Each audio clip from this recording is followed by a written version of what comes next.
দফা দাবি বাস্তবায়ন করতে পারছি।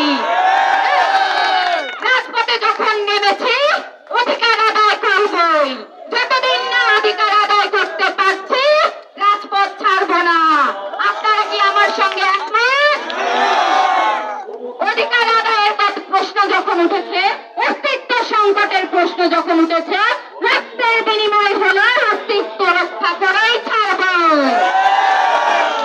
একটা কথা বলা যেতে চাই, আজ যদি আপনি একা বাঁচতে চান তাহলে ভাববেন কেউই আমরা বাঁচতে পারবো না।